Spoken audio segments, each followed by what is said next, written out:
Welcome to Jesus Changes Everything, podcast dedicated to providing a fresh look at the ancient and glorious truth that Jesus not only reigns, but is busy about the business of bringing all things under subjection, that celebrates the wonder and the glory that he has been given all authority in heaven and on earth.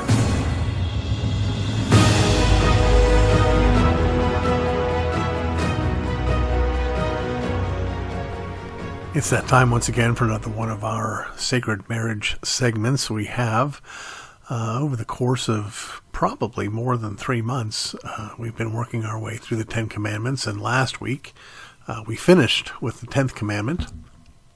And we promised then that maybe it would be fruitful to take another program and sort of look back over the whole of the 10 Commandments. Maybe look back and explore just a little bit the importance of God's law in marriage. Mm-hmm. You know, there's this sense, I think, in the church that we don't do this. We look at God's law as almost like a set of guardrails that God puts around us while we're out pursuing our thing. And yet Jesus says, if you love me, we'll keep his commandments. Yeah. And I think that's true as well on the horizontal plane. Wouldn't you agree that one of the key ways we demonstrate our love for each other is by keeping God's commandments? Yes. I mean, I don't know that too often there are many married couples or engaged couples or even premarital counseling that stops and says, hey, how is this going to work? How are you going to do? How are you looking at how this informs your understanding of marriage? The irony is there are places in the Bible that talks about how God married Israel at Mount Sinai. Mm-hmm. That you could, as such, sort of read the 10 Commandments almost like wedding vows. I think it's important to remember, again, that, hey, this is God's law being given to God's people that are about to enter the promised land, or supposed to, about to enter the promised land. And it's not some, hey, here's a list of things to make sure those evil pagans do, because, you know, you won't have any problem with it. We do have problems with it. And that brings us back to two sinners who love each other. That's what marriage is. And I've said it to you many times. I've said it to other couples. We want to forget half of it all the time. You're a sinner and then I'm not? Well, that's one way of doing it, but that's not really what I mean. What I mean is when we sin against each other, we're tempted to think that person doesn't love me. And the devil's right there encouraging that. If they loved you, they wouldn't have done this. Or we're tempted to think that because they love me, they'll never sin against me. Well, there's some wisdom. It's not in the Bible, but there is some wisdom to that old expression, you only hurt the one you love. Mm-hmm. Love the one you're with. Yeah.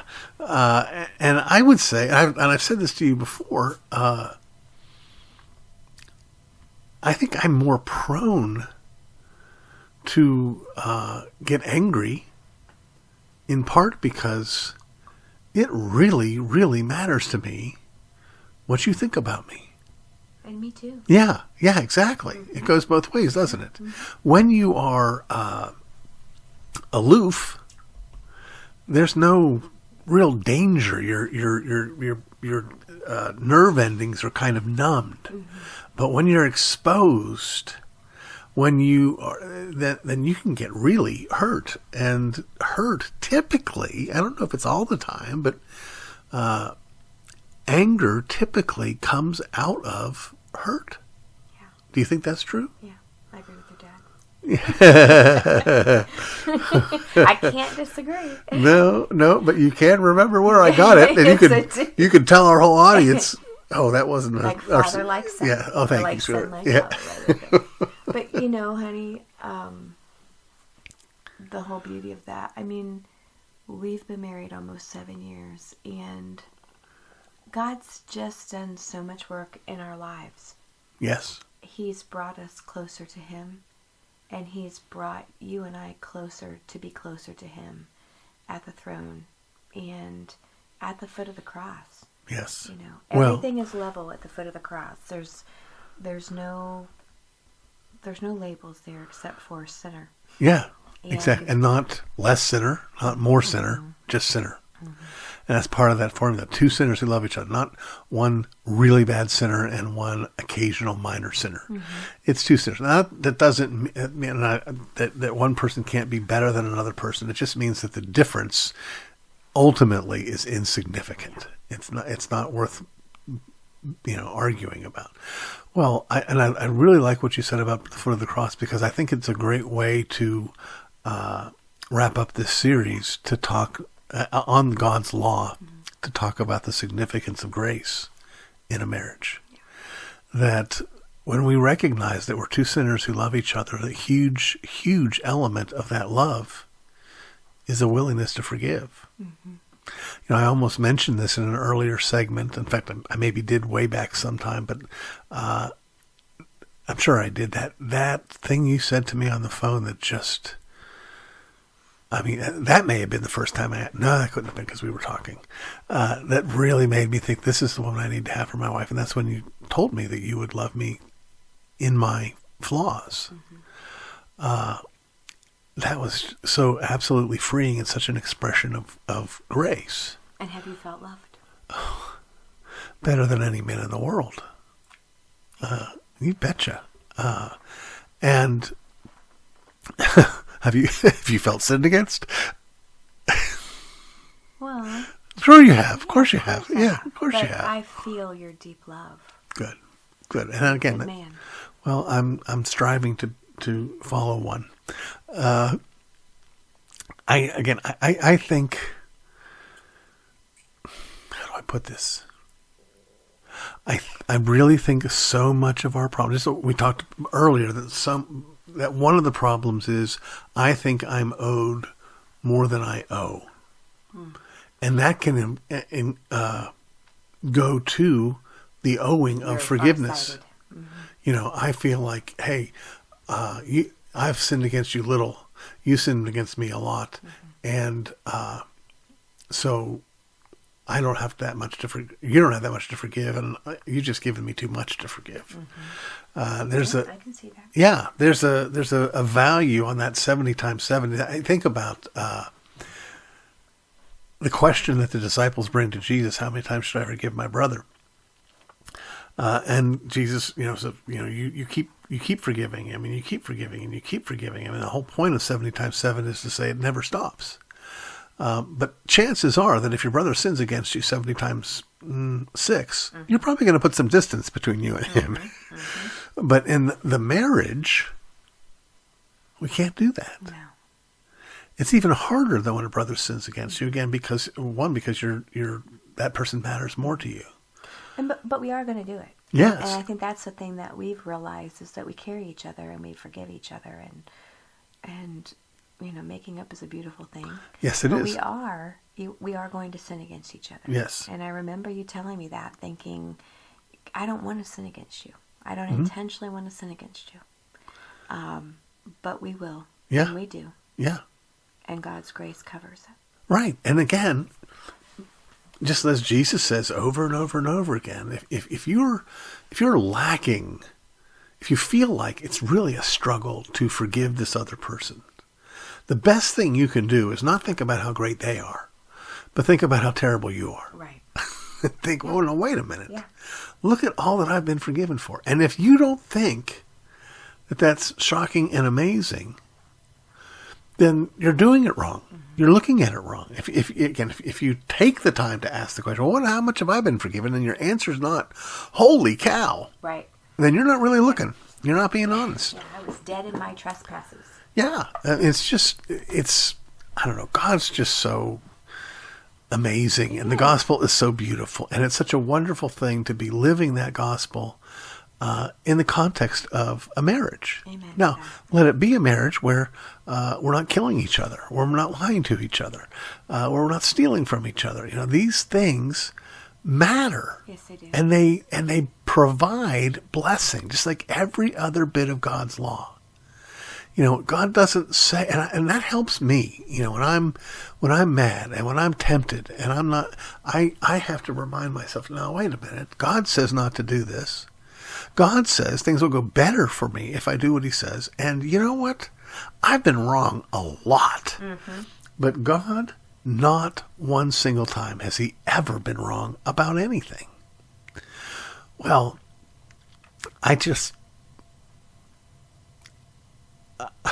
part of that gratitude ritual, that going to bed and thanking God for you, includes, in the midst of the iron sharpening iron, Lord, thank you that you gave me this woman specifically designed to help me get better.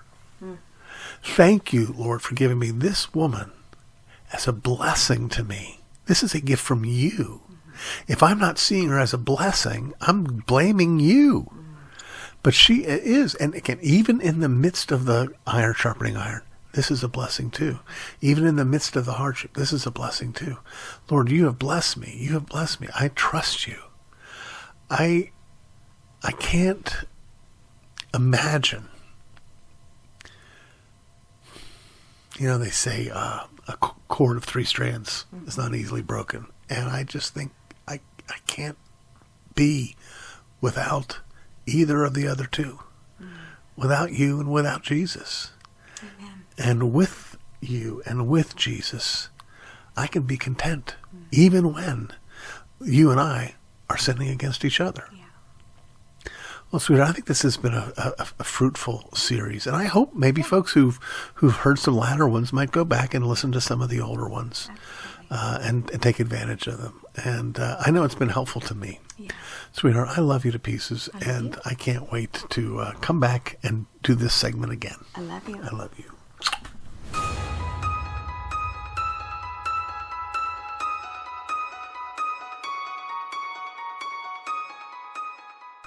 Last week when we were together, we spoke a bit about rumors of wars and our propensity to, as it were, borrow trouble. Well, today I'm going to push a little bit in the opposite direction and make note of another propensity we have with respect to how we tend to consume the news. And it's simply this, that we forget so easily the very issues that we set our hair on fire over, we forget about soon enough. I don't really know how to explain it except to suggest that maybe that hair on fire thing is more about our own posture than it is a genuine response to something genuinely horrifying. But we forget. We forget, for instance, that we still don't know who the clients of Jeffrey Epstein were. We don't know the details of how it came to be that he died in prison. We don't know still what the manifesto of the mass shooter at the school in Nashville was all about. And I would argue, even though it's just a few weeks later, we've completely forgotten that there was another mass shooting by a trans BLM person over the weekend of the 4th, or over the 4th of July holiday. 5 people killed. It's already gone from the news. We find out about China and Joe Biden's deals with China through Hunter Biden, and we get all bent out of shape, which we should. But we forget. I'll give you an example on the other side of the aisle. I wondered this while he was in office. I wondered even more now, since he keeps refusing to acknowledge his failure. And that's, how in the world have we forgotten conservatives who are so excited about how well thus far on the campaign trail President Trump is doing, how easily we have forgotten that so much of the disinformation and tyranny and wrongdoing that grew out of COVID-19 happened under his watch. He is just as much in denial over the failure of the vaccines as his former advisor, Anthony Fauci. But we forget about that. We leave it behind. Even though it's a profoundly not only destructive, but illegal, rebellious, tyrannical response. You know, I think I've mentioned this. If you've been listening along, the first time I heard the man speak on COVID-19, I was so absolutely impressed at his sense of leadership, at his gravitas, until all of a sudden he said, well, these people can't come to this country and you can't go to that country. And I'm thinking, who in the world does this guy think he is? He doesn't get to decide that.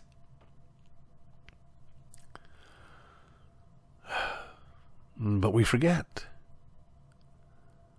One of the reasons, friends,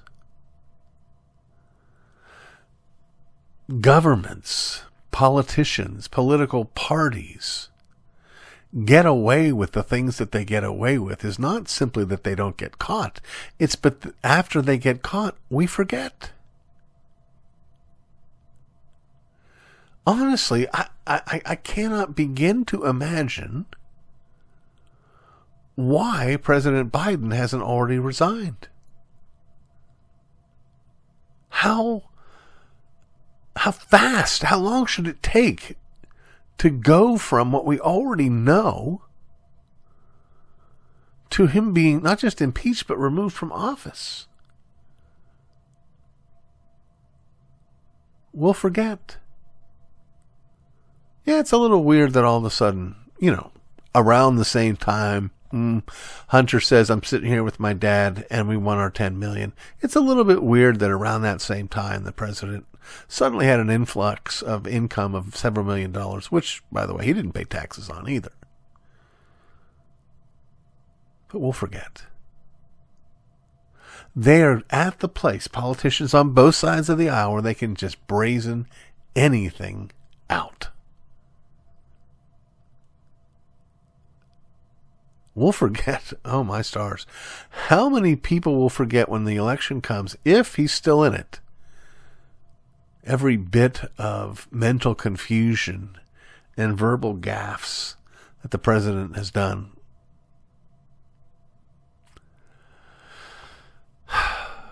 We need to not be that way. We need to remember. We need to keep in mind. We need to not simply look at yesterday's news as if it's only good for wrapping fish. It's good for informing us to draw conclusions about the mindset of the people who are seeking our political support. I don't forget. And I'd encourage you not to forget as well.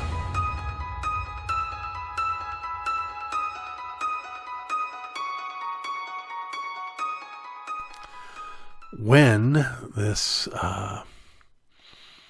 either intermingling of the human and the demonic, or the godly line of Seth and the wicked line of Cain comes together, we find the world growing profoundly wicked. And God responds to that wickedness in verse 13 of Genesis chapter 6. And God said to Noah, "The end of all flesh has come before me, for the earth is filled with violence through them, and behold, I will destroy them with the earth." God is coming in judgment to wipe them all out. Well, not all of them.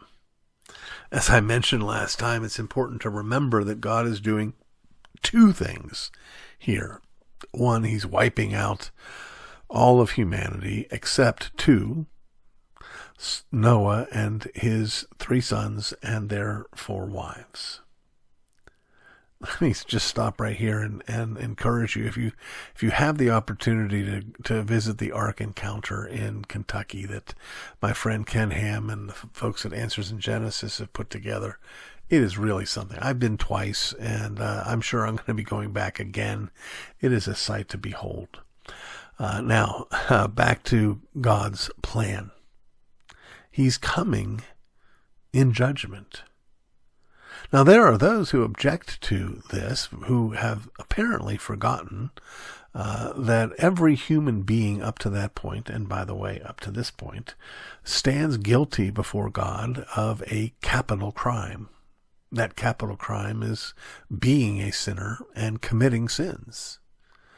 The horror of the destruction of every human being, save for these 8, is real and genuine, but it is also most assuredly just. God is giving all that he drowns in this flood justice. Noah and his sons and their wives is God showing grace, God giving mercy, God giving forbearance. Noah and his wife and their sons and their wives were all in themselves likewise guilty. They were all due God's just judgment. But God has always affirmed his right to show mercy to whom he will show mercy. So I want us at one and the same time, as we read this story, one as always to remember that it's true. That it actually happened. Noah was a guy, just like me. And all those people running for the hills or pounding on the sides of the ark after it's too late, all those people who were mocking Noah when he was building that ark, they were all too real. People just like me. And yet, God rescued them. God rescued them. Now, there are those who will draw a parallel, and I get it, who'll draw a parallel between God's destruction of the world at the end of time and God's people, and those who are inclined to affirm a rapture, and particularly a pre-tribulation rapture, will from time to time point to this event. Look, God killed everybody, but he rescued Noah and his family. That seems to be offered up as evidence for a pre-trib rapture. Now, I'm not saying that's all the evidence there is, but I will say this. It's crummy evidence.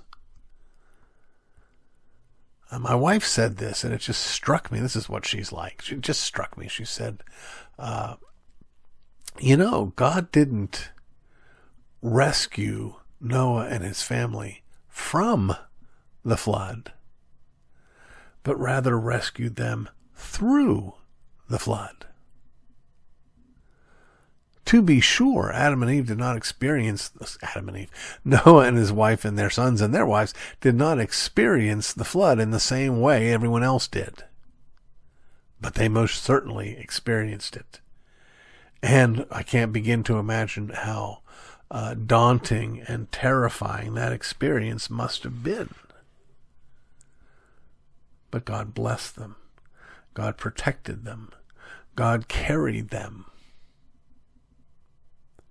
God secured them, and God brought them back again into a new garden. But we'll look at that next time in our weekly Month of Sundays segment.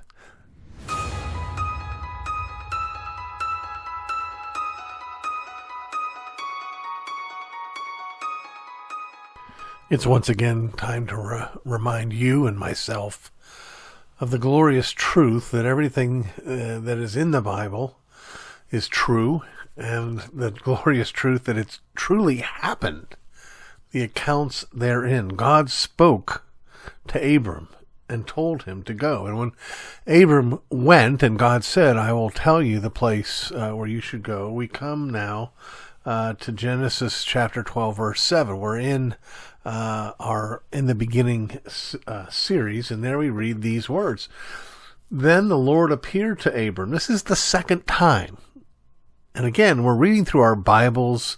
It seems distant. It seems far away. It seems ancient, and it is. But that doesn't change the fact that this is true. And again, very strange. The God of heaven and earth is speaking to Abram, who, remember, when he was first spoken to, was a heathen. Verse 7, then the Lord appeared to Abram and said, to your descendants I will give this land. And there he, that is Abram, there he built an altar to the Lord who had appeared to him, and he moved from there to the mountain east of Bethel. And he pitched his tent with Bethel on the west and Ai on the east. There he built an altar to the Lord and called on the name of the Lord. So Abram journeyed, going on still toward the south. Can you imagine? God says, go, you go, and then God shows up later and says, this is all going to be yours, and it's going to belong to your descendants as well. And I want you to keep moving around. Different places that you set your foot, that's the place that I'm going to establish you. That's where I'm going to put you and your descendants. That's where I'm going to draw near to you. That's where I'm going to be God to you. Keep moving. Up until the time that he purchases a burial plot for Sarai, he never actually owns any land in the promised land. He's always a stranger and sojourner, but every place his foot steps, according to the living God, will be a place that belongs to him and to his descendants. Now, friends, one of the things we need to remember, we can affirm, in fact, we must affirm, that this is true, that this is real, that this actually happened, that the promise was made, that the promise has been and will be kept, and at the same time say that it is a picture or an image or a type of something bigger still. God here speaks to Abram and says, this is going to be your land. There's another place, actually two places, because it's mentioned in the Psalms as well, but there's another place where God makes a promise of land to a specific group of people. That time it was God in the flesh, Jesus of Nazareth, who in giving his Sermon on the Mount said this, that the meek shall inherit the earth. The meek shall inherit the earth. All of it. All of the planet is going to belong to God's people. Now, it will be a remade, a reconstituted new heavens and a new earth, which is not a wholly new, where the old disappears and the new replaces it, but it's a renewed heavens and earth. And it will be given to us. And we will have authority over this. And he, just as he was in the promised land, he will be in our midst. I don't want you to lose sight. These are not just random promises. This isn't just, hey, God was in a good mood on this day, and he said, hey, let me do something nice for my servant Abram. Now, this is all part of the plan from the beginning. And part of the plan from the beginning is to go back to the beginning where God dwelt with man. Where God gave man charge and authority over the created order. And it's still happening. That dominion mandate, rule over the birds of the air, the fish of the sea, and everything that creeps upon the ground. Dress and keep the ground, guard it. All of this still abides. And in fact, when we get to that promise, which we will in a week or two, when we get to that promise where Abraham is told that his descendants will be like the sands on the sea or the stars in the sky, we need to remember that not only does this apply to us, but that we are the fulfillment of that promise. Because those who believe are Abraham's children. That promise that he makes is reverberating. The ripples continue to go forth, even into our day, even into our world, even into all the earth. Friends, we need to look and see that this book is for us, and that this is our family's story.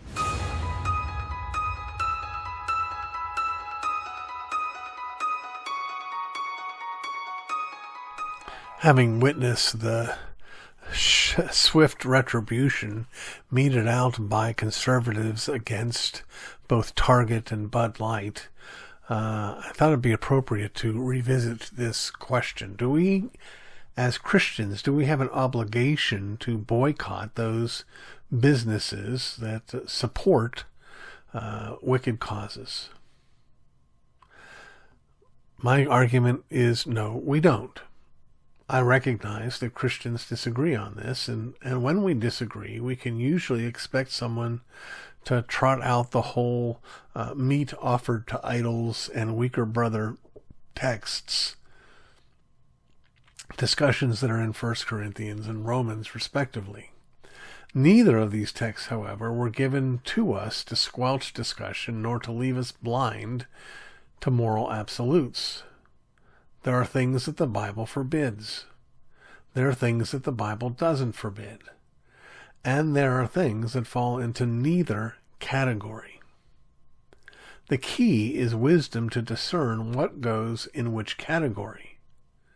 If you say adultery is a sin, and I say, whoa there, I think in certain circumstances adultery can actually be a good thing. I cannot accuse you of being a legalist.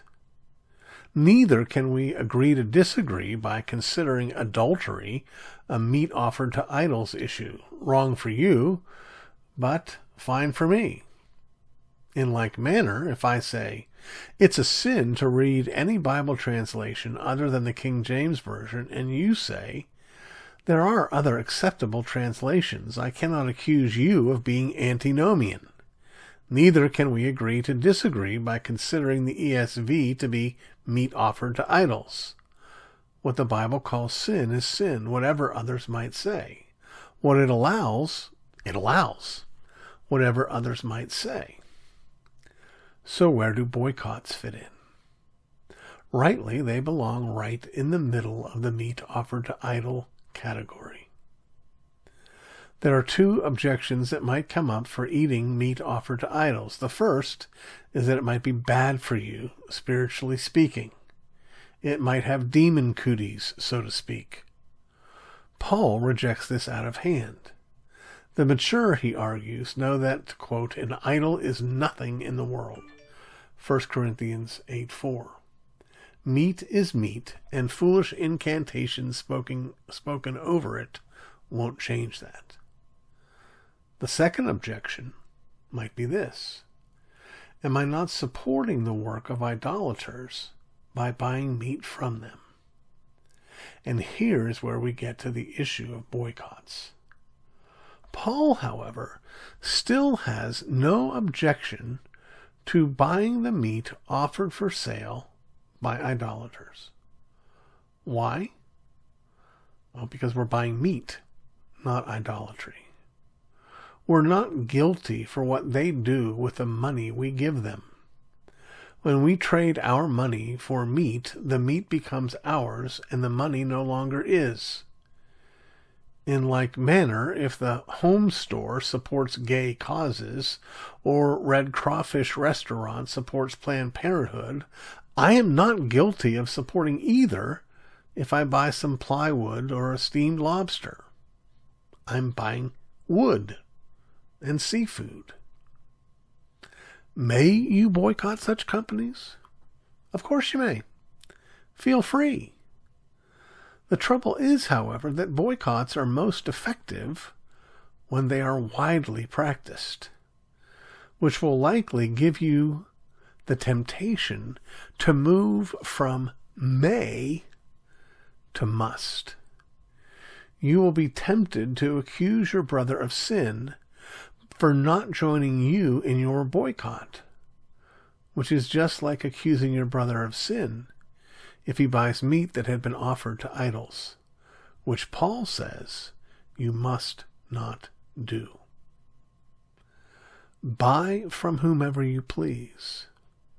Sell to whomever you please. Or boycott whomever you please.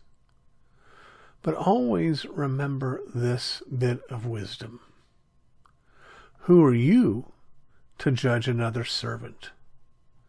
To his own master he stands or falls. Indeed, he will be made to stand, for God is able to make him stand. Romans 14:4.